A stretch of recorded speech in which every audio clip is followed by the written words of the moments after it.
Welcome to Get Rich Education. I'm your host, Keith Weinhold. Today, we're talking about the real estate numbers that matter with an Ivy League professor of real estate. Net operating income, debt coverage ratio, the time value of money, cash-on-cash return, and more, and what these numbers mean to you as an investor today on Get Rich Education. Countless property investors get killed with maintenance costs, but that's far less likely when you buy brand new construction. Let me tell you about JWB Real Estate Capital in Jacksonville, Florida. They pioneered the build-to-rent model where you can invest in new construction, turnkey rental properties. That's why JWB was featured on the front page of the Wall Street Journal. To learn more and see inventory, go to newconstructionturnkey.com. Finally, Total Control Financial gives you checkbook control of your 401k and IRA money to invest in real estate. It's time to get your retirement money into your own checking account, but you've got to avoid the little-known tax that you'll pay with any self-directed IRA. Instead, it's time for the QRP. Learn more and get your free copy of the QRP book by text messaging QRP in all capital letters to 72,000. You're listening to the show that has created more financial freedom than nearly any show in the world. This is Get Rich Education.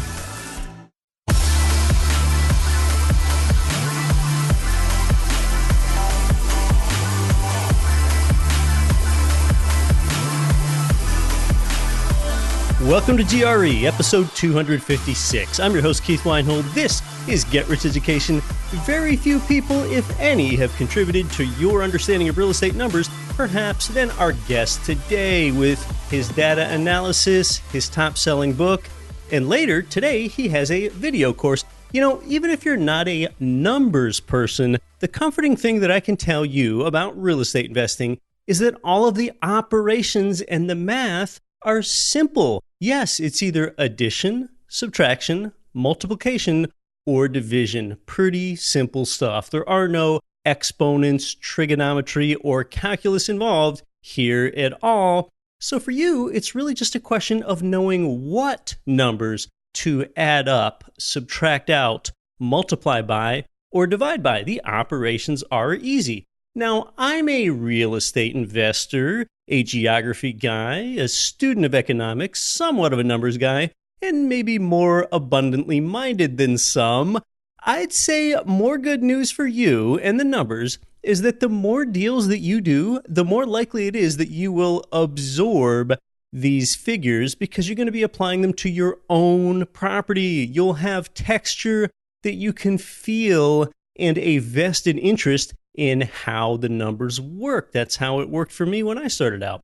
Today's numbers that we discuss will probably apply more to apartments than they do with rental single-family homes. Remember that 5+ unit apartment buildings are largely valued on the net operating income and the cap rate, while 1 to 4 unit properties are valued more on comparable closed sales prices of nearby properties in the last 6 months or so. So let's get professorial as we talk real estate numbers.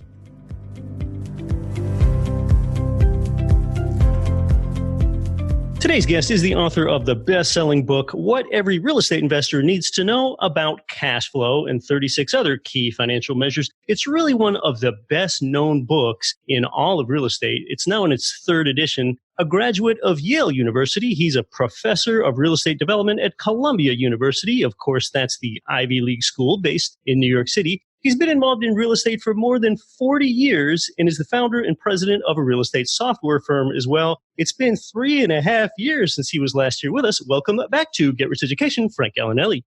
Well, thank you for having me back.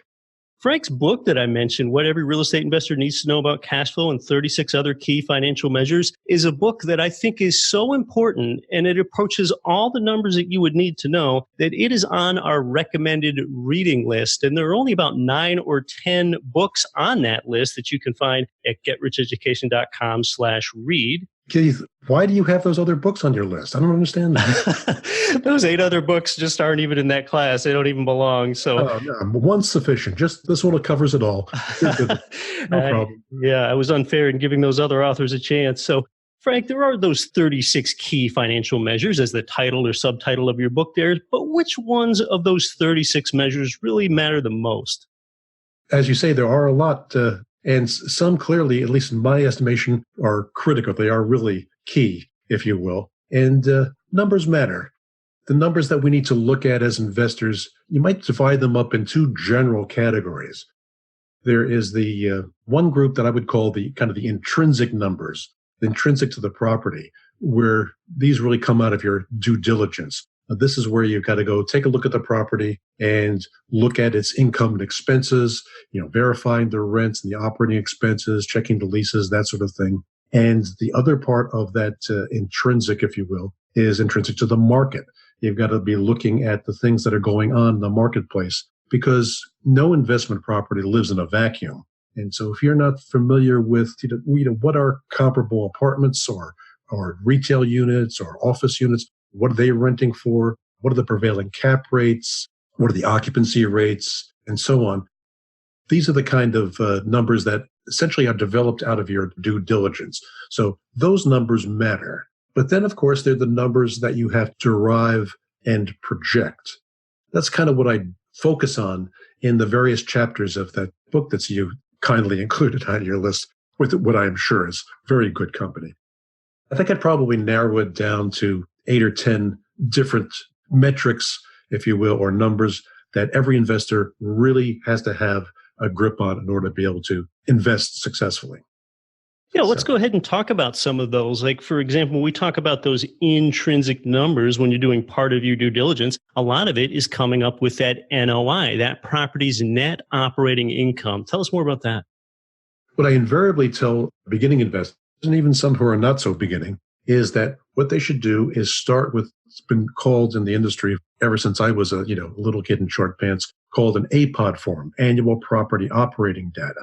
And the purpose of that form really is to work your way down to the NOI, to the net operating income. That APOD form starts you off with the gross income. It asks you to take into account something that I find a lot of investors just kind of gloss over. They drive by it without looking, and that's the vacancy allowance, getting it down to a gross operating income, detailing out your operating expenses. So you finally get to the bottom line of the APOD, which is the net operating income. And it's important to, I think, for investors to understand that the net operating income is the net operating income.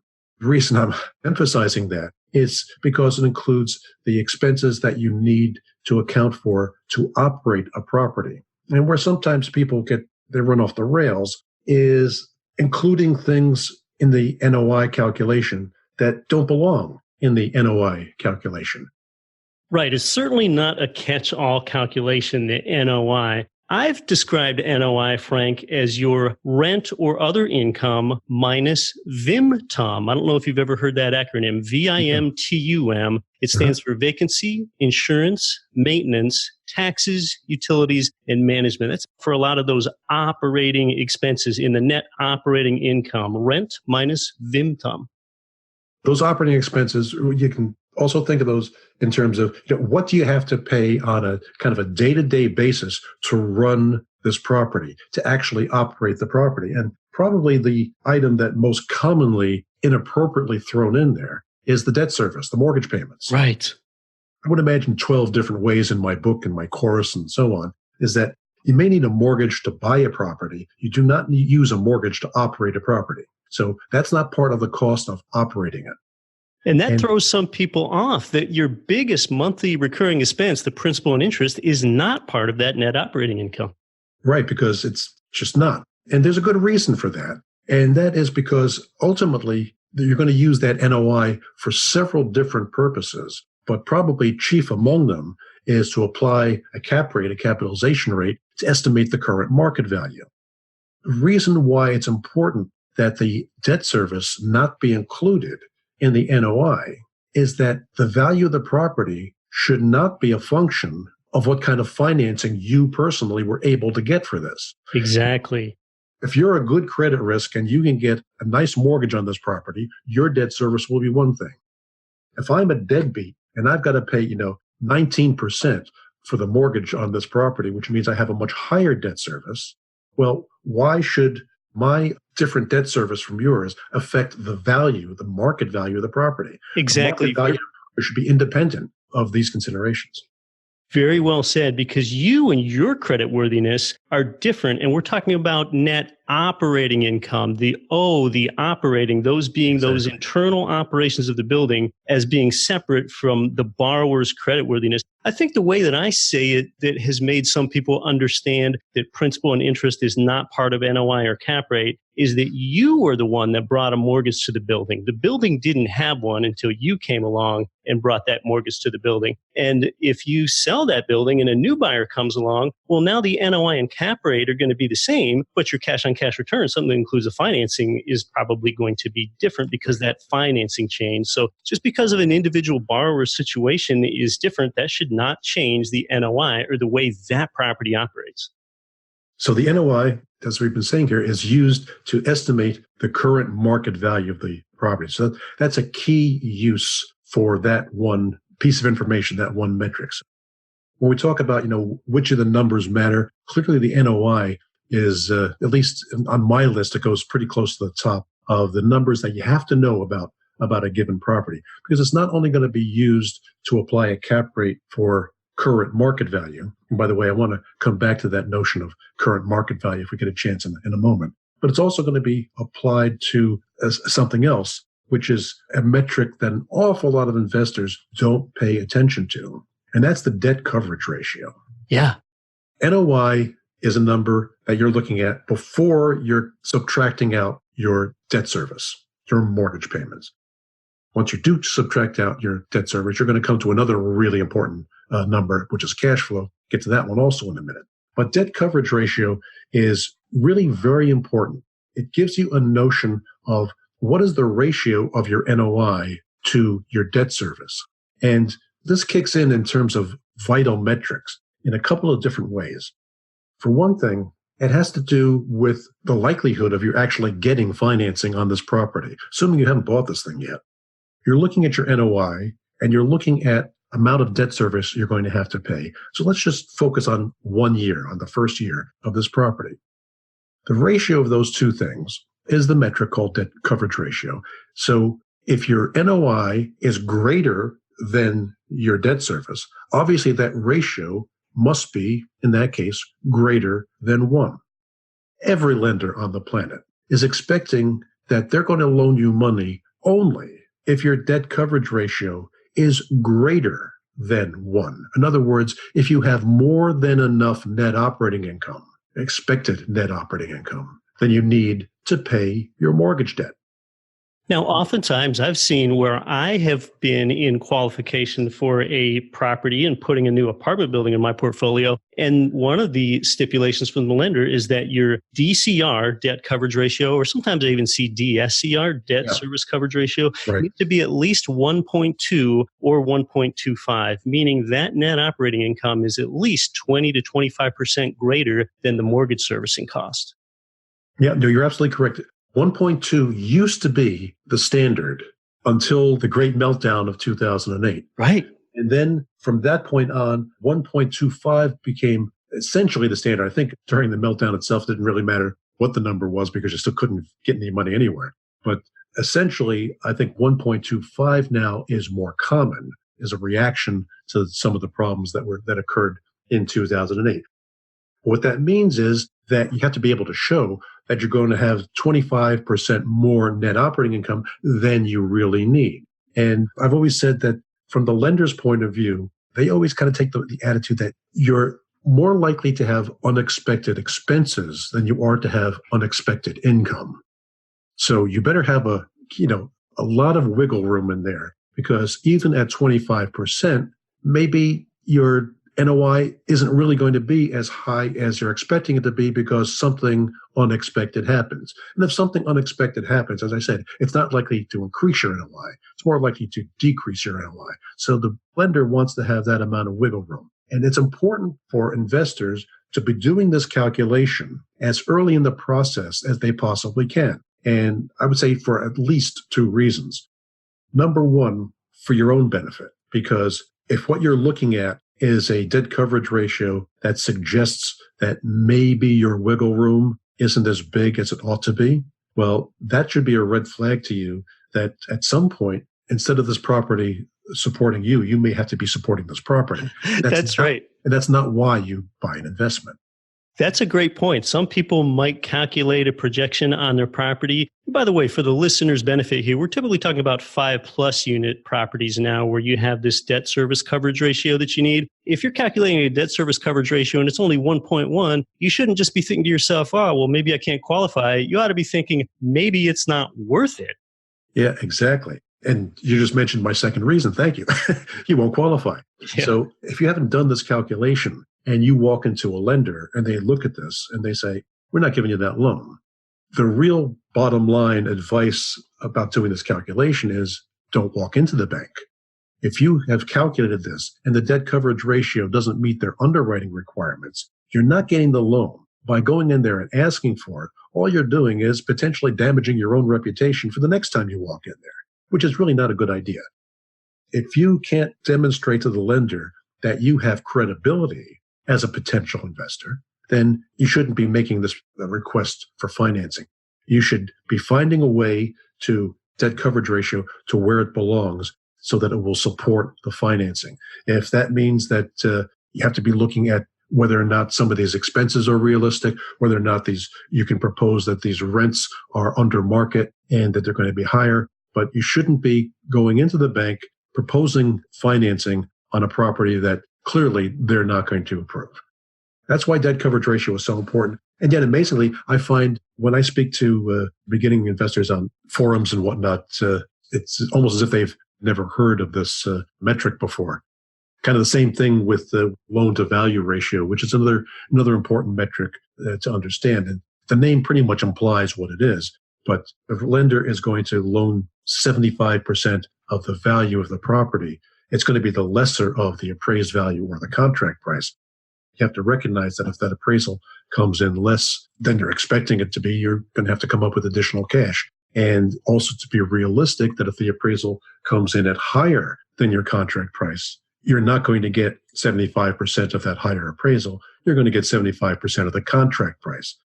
Understanding how loan-to-value ratio is not only important, once again, for how you approach these investments, but it's also kind of conveys to the lender whether you really understand what you're talking about here.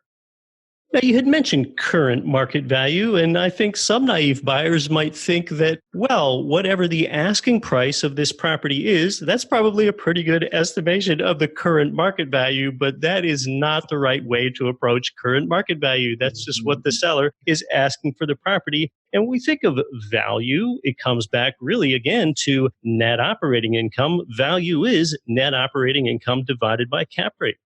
Yeah, the asking price is almost an irrelevancy. It can almost be dismissed.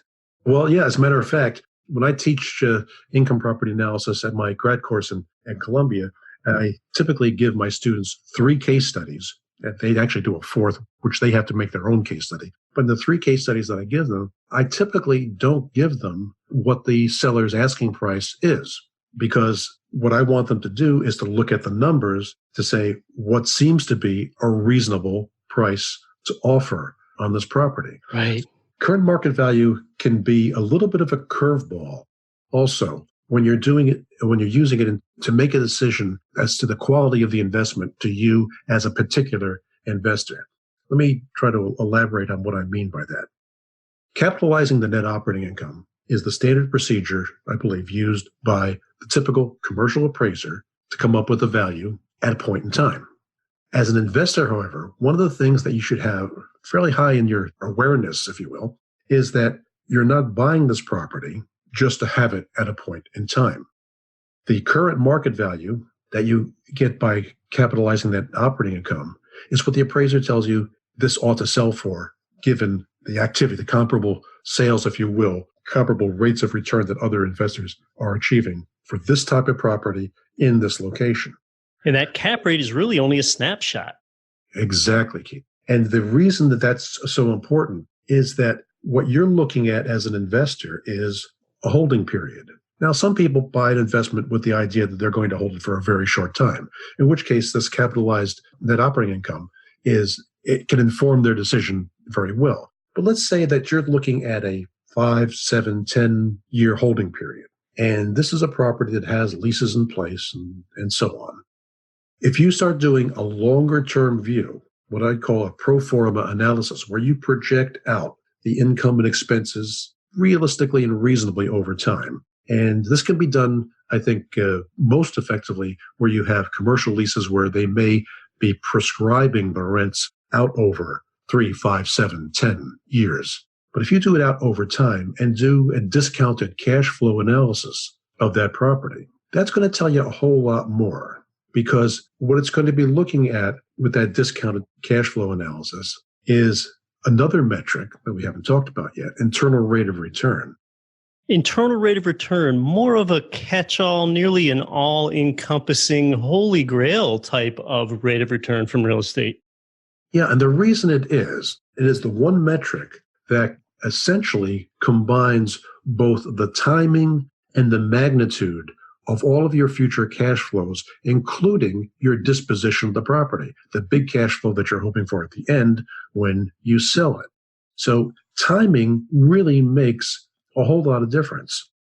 I've given an example in one of my classes about a value add kind of proposition where somebody acquires a property, does some significant improvements to it, is able to raise the rents substantially in a short amount of time. And now with those new improvements in place, as time goes on, they can continue to raise the rents at a more modest pace, keeping in line with and in step with the rate of increase that other properties might experience. So you get a big jolt, if you will, a big bump based on the improvements that you make early, and then you have a slower growth, but still growth going forward. What the students are usually surprised, actually almost mystified by, is the fact that the IRR after that big bump occurs. If you look at the IRR for, let's say that bump occurs in the by the second year, and then you have smaller increases in NOI going forward. The IRR after that big bump, the IRR, if you have a 3-year holding period, it's lower. A 4-year holding period, it's even lower.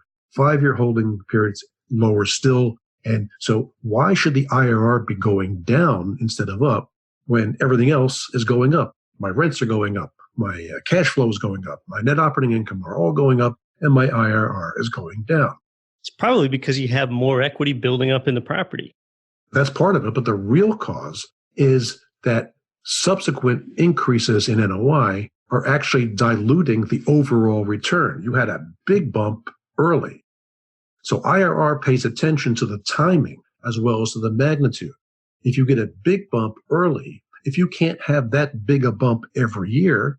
And why did you have a big bump early? Because you did improvements to the property, raised the rents. Okay. Or maybe you just bought it where the rents were below market and raised the rents. But you had a substantial change in the NOI early on. Okay. That's because you made improvements to the property early on.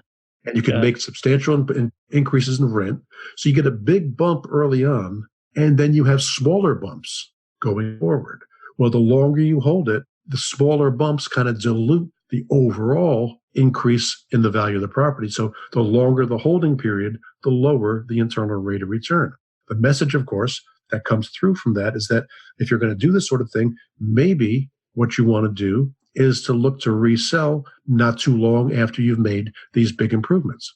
And the improvements, as I say, could be not just physical improvements. Maybe you bought the property based on rents that were below market. And you said, okay, I can go in now and, I may have to lose all my current tenants, but I can bring these apartments up to their current market, which could be substantially higher. I did that once in my distant and misspent youth. Rents were about 50% of market, but I bought it based on those rents. Lost all my tenants, of course, as soon as I raised the rents, but within a year or two, I was able to sell the property for twice what we paid for. Yeah, that's terrific. I have an example of how I improved the NOI on a building. I have this 1977 apartment building, and it's in Alaska where the temperatures get really cold. So shortly after purchasing the building, The big improvement that I made is I replaced the old boiler. There was this old original boiler installed with the building in 1977, this big, ugly blue thing where whenever it would fire up, there would be these very big flames inside it. It looked like it weighed a ton. And I went ahead and replaced that with a newer, more energy efficient system. That cost me $20,000 to make that improvement. But it improved my NOI and it improved my cash flow by $400 a month. I didn't raise the rents at all, but it's because I was paying less in natural gas heating bills by $400 a month, which is $4,800 annualized. So a $4,800 NOI increase divided by just say a 0.07, because it was a 7 cap rate, increased the value of that building $68,000, even though I had only paid $20,000 for it. So to me, that was a pretty good investment. Any particular thoughts on that? And then would that get diluted over time with the IRR calculation? You're making an excellent point. The IRR is not just about the revenue side of the equation. The IRR is also about the expense side of the equation. Now, you don't want to increase your NOI by cutting down on your maintenance costs and letting the property, you run into disrepair. Right. But if you can make smart decisions and smart improvements that can reduce your operating expenses, then that just as effectively will increase the NOI. If you have less money that you have to pay out of pocket, that leaves more in your pocket for the NOI, and that increases value. And had I tried to raise the rents, I might have lost tenants, but I can capture NOI by reducing my expenses with a more energy efficient system, and the tenants might not even know it. Again, we're talking about NOI operations, the internal operations of that property. As a matter of fact, just as a side note here, on my online video course, just yesterday, we finished uploading a section on value add investments, value add improvements. And we're talking about just exactly the kind of thing that you were just mentioning, how you could, as well as increasing the revenue side of the NOI equation, you could decrease the operating expense side. An example that I gave there, something that we used ourselves just recently, is that in a lot of places, for very, very little money, your utility company will come out and do an energy audit. And as part of that energy audit, may very well seal up every crack in the building, find places to add insulation for you, replace all the bulbs that might be in the common areas with LED bulbs, saving electricity. We did that recently on a property that I own. It cost us very little. Even on the heating system, they found ways of sealing up leaks that were occurring in the ductwork. So for very minimal cost, we were able to recover or reduce expenses, which increases the NOI and adds value to the property. So yeah, that's the other side of the NOI equation, is not one to be ignored. And once you understand how the numbers better work, you're more motivated and incentivized to make improvements as an investor. I want to come back and talk more about discounted cash flows. You're listening to Get Rich Education. Our guest is Frank Gallinelli. More when we come back. I'm your host, Keith Weinhold. Would you like to know the easiest way to create wealth and passive income with real estate? This is Marco Santarelli with Norada Real Estate Investments. Now you can access the best deals without the stress or hassle of having to find, renovate, or manage those properties. We save you time by providing you with passive income investment properties in some of the best U.S. markets. Learn more by downloading your free copy of The Ultimate Guide to Passive Real Estate Investing. There's no obligation and nothing to buy. Simply visit passiverealestateguide.com and get your free copy today. That's passiverealestateguide.com. For a real estate investor like you seeking an income property loan, go to Ridge Lending Group, NMLS 42056. Over the years, you've heard President Chaley Ridge generously devote her time to you here on the show as a guest. Ridge provides investment property loans in most U.S. states, and you're going to find out how they've helped more people realize their dreams of real estate financial freedom than any other mortgage lender in the entire nation when you get started at ridgelendinggroup.com. This is the Real Wealth Network's Kathy Fettke, and you are listening to the always valuable Get Rich Education with Keith Weinhold.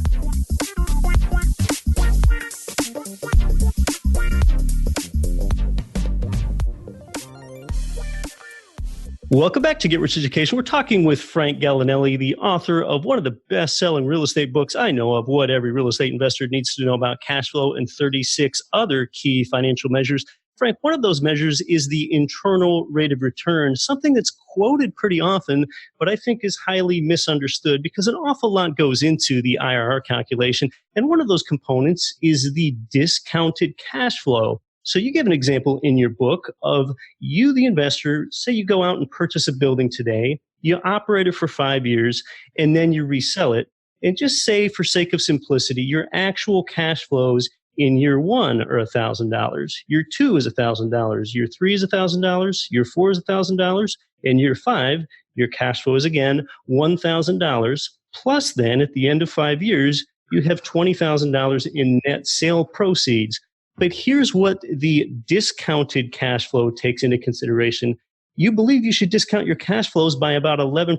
And what this really means is that if you think you had this $25,000 in hand today, the $5K from the cash flows and the $20K from when you sell it in 5 years, if you instead had that in your hand today, you could invest it for an average return of 11% per year for the next 5 years. So it considers your opportunity cost by not having those cash flows today. So therefore, that adjusted value of each cash flow in year 1 would not be $1,000. It would be 11% less than $1,000. So for example, in year 1, your discounted cash flow would be $901. In year 2, it would be $812. In year 3, it would be $731, and so on. So that's a behind the scenes number, the discounted cash flows, which is just part of the internal rate of return. And a lot of people aren't thinking about that.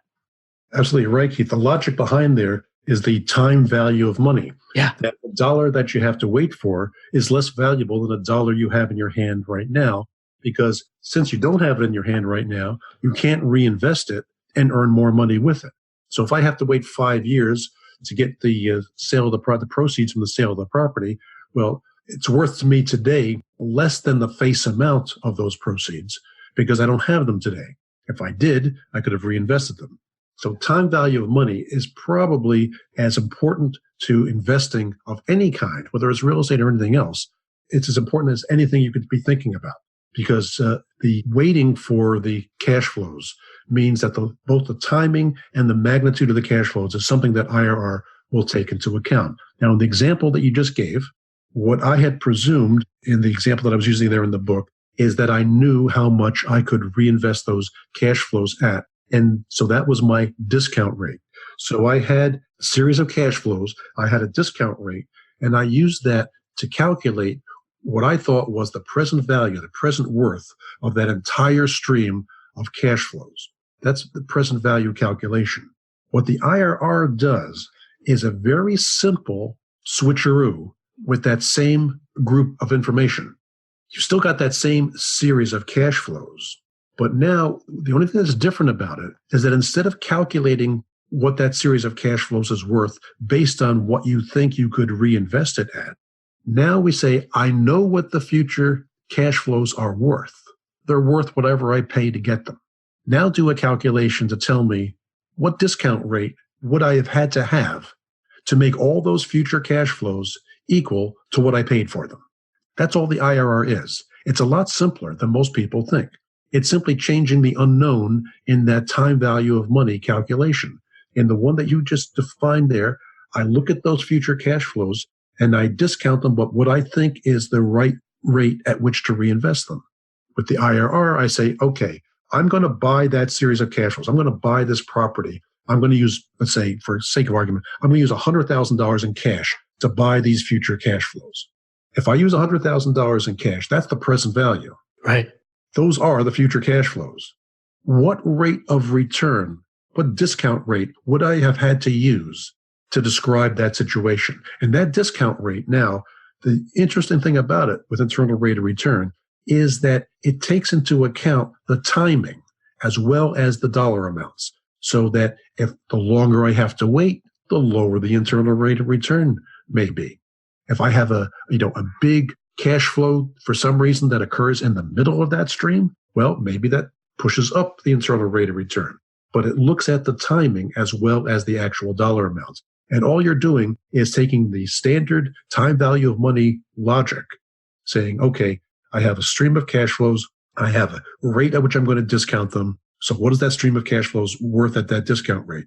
All it does is it changes the unknown. It says, Okay, all I'm going to do now instead is I'm going to just calculate what the discount rate should have been. That's IRR. It's very difficult to future-proof investments. No one can do that exactly, but the discounted cash flow calculations as part of the IRR helps you do that. I talk about inflation on this show a fair bit, so our audience is pretty cognizant of inflation. For example, they would certainly understand that they would rather have $1,000 today because at 4% inflation a year from now, that $1,000 is only going to be worth $960. But what we're talking about here helps bring in that opportunity cost, what you could have done as an investor, but you're missing out on. Just take that into consideration.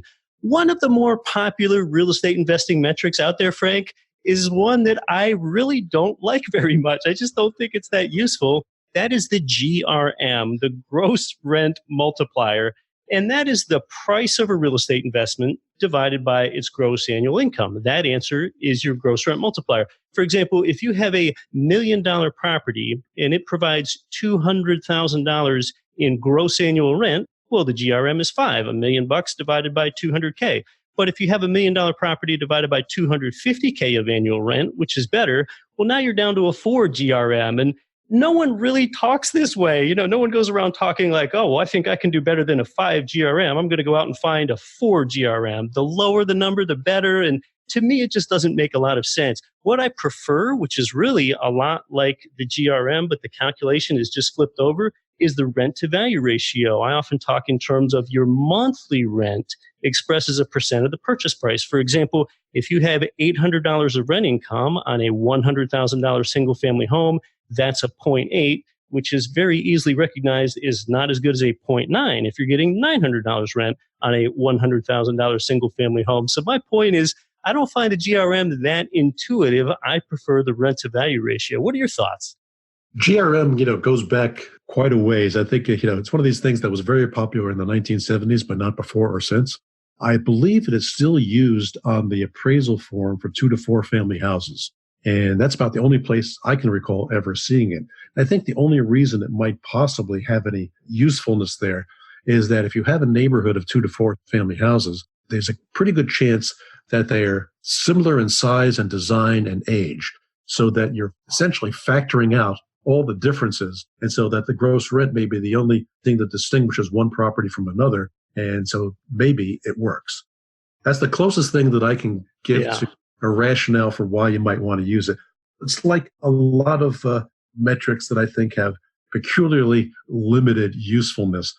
If I can add one to the favorites list here, the unfavorites list. Yeah. I always get a lot of flack for this, but I'm not a big fan of cash on cash return. That's interesting. That seems like a useful measure. So tell me about why you don't care for it as much as others. Well, because I think it's useful only if you look at the cash on cash return for the first year of ownership. Right. Because once it gets out beyond the first year, you've lost the time value of money because the cash came out on day one. That's the cash invested.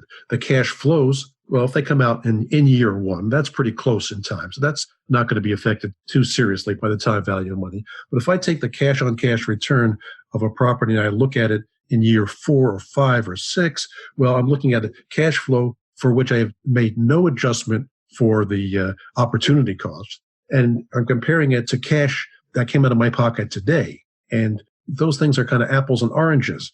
So if it does work for year 1, that's fine. But there again, are you really going to hold your property for only 1 year? If you are, then the cash on cash return, I think, would be a useful metric.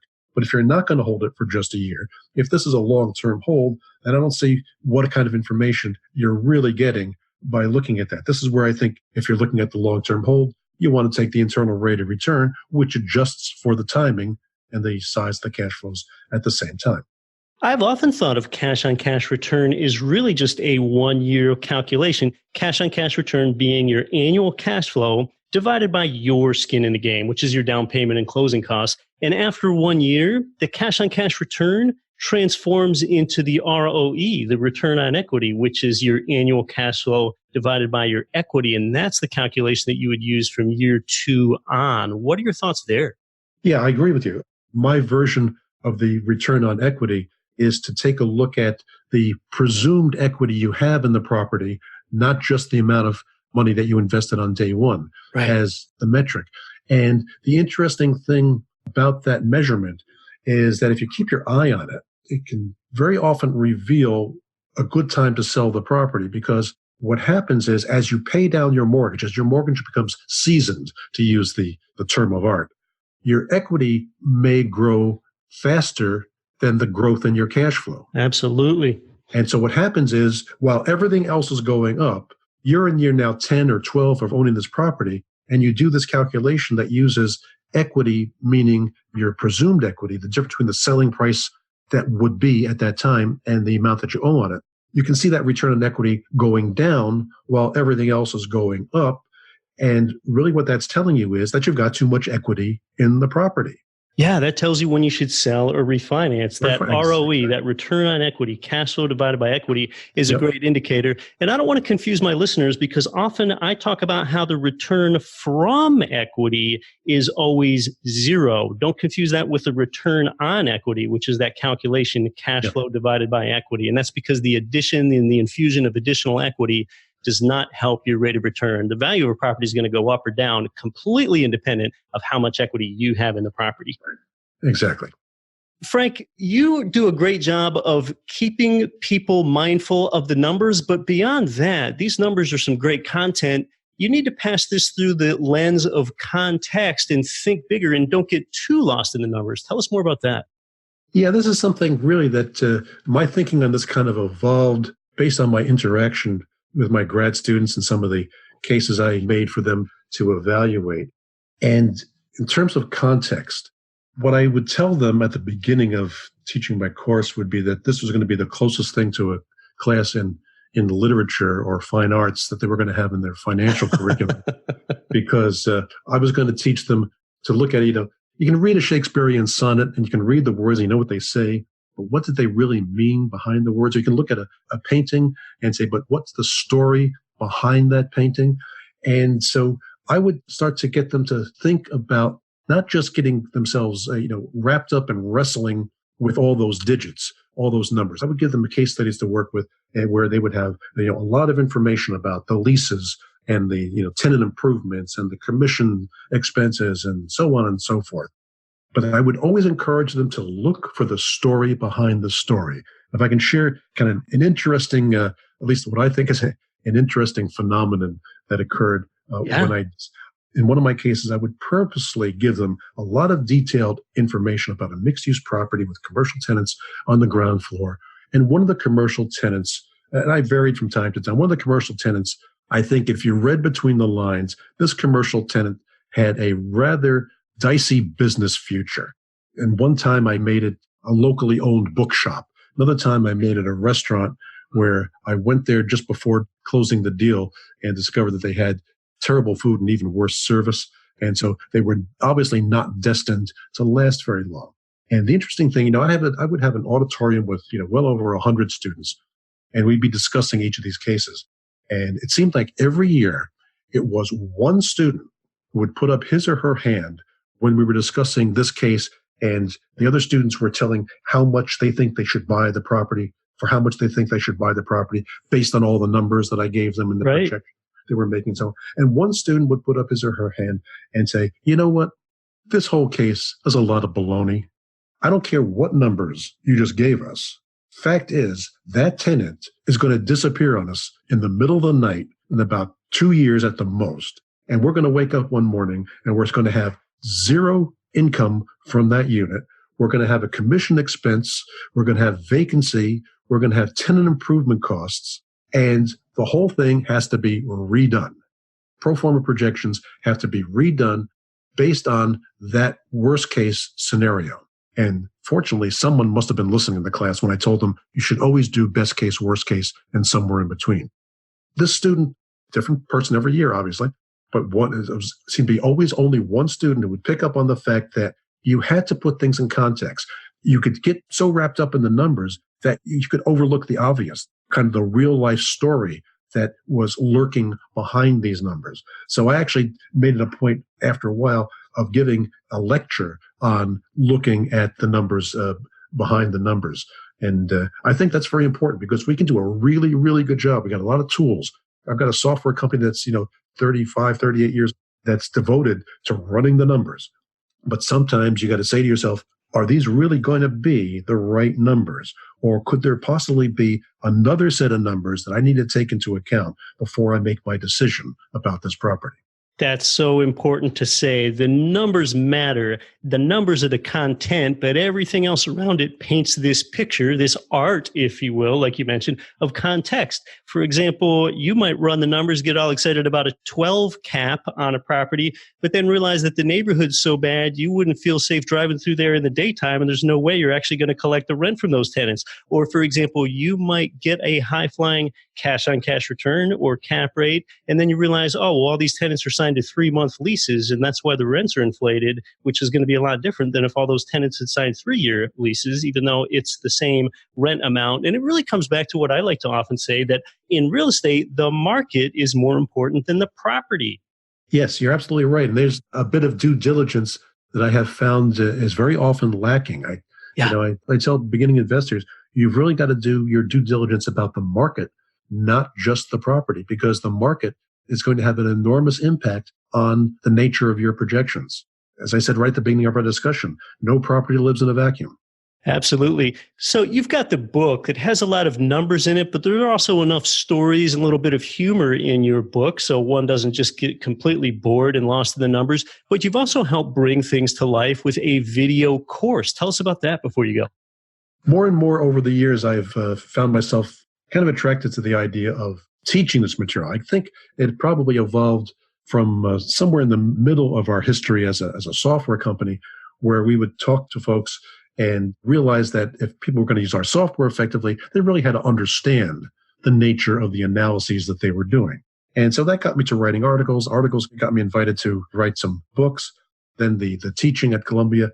After enough trips on Metro North from here in Connecticut into the city, I decided, I could be teaching this stuff as an online video course just as effectively, I would hope, as I do after I get off that train.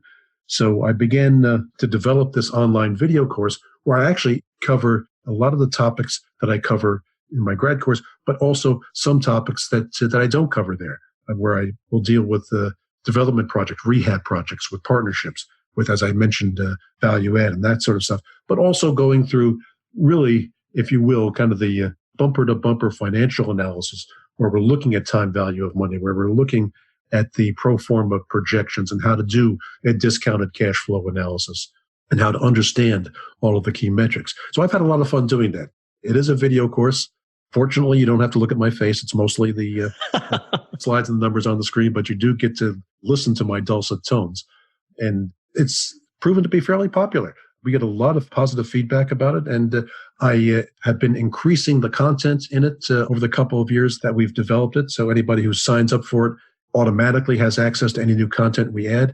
One of the things that we found that people particularly seem to appreciate was case study examples, where I go through different property types and actually walk people through how to analyze these different property types and how to interpret the analyses. So you have some understanding, some practical understanding, as well as, if you will, the academic understanding of how these things work. So you can get the course at learn.realdata.com. What I'd like to do is to offer listeners a 30% discount on the course if they come and pay us a visit in the next couple of weeks. Well, thanks so much for that, Frank. Our listeners will really appreciate that. I have watched a number of the modules and case studies myself. Frank Gallinelli, thanks so much for coming back onto the show. Well, thank you very much for having me. It's been a pleasure.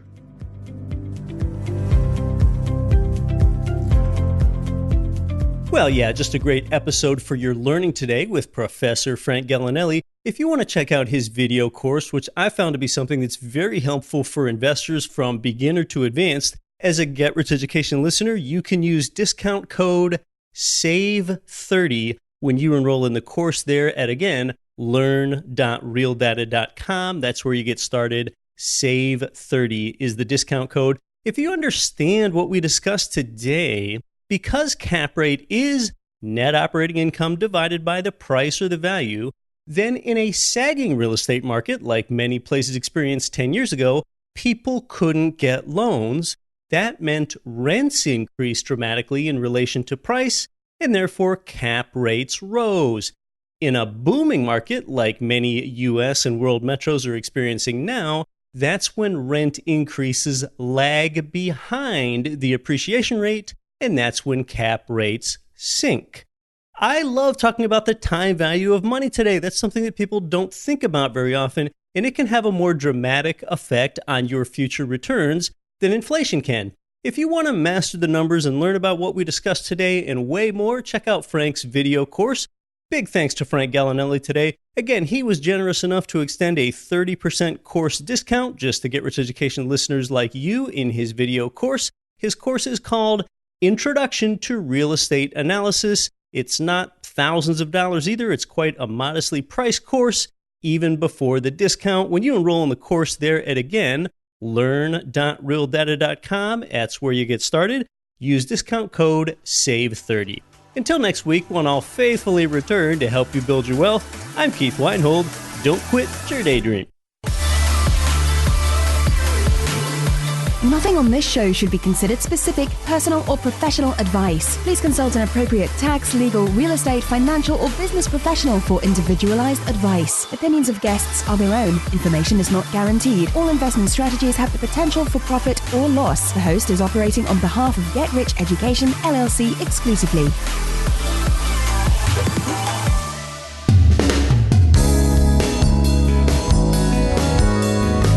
The preceding program was brought to you by your home for wealth building, GetRichEducation.com.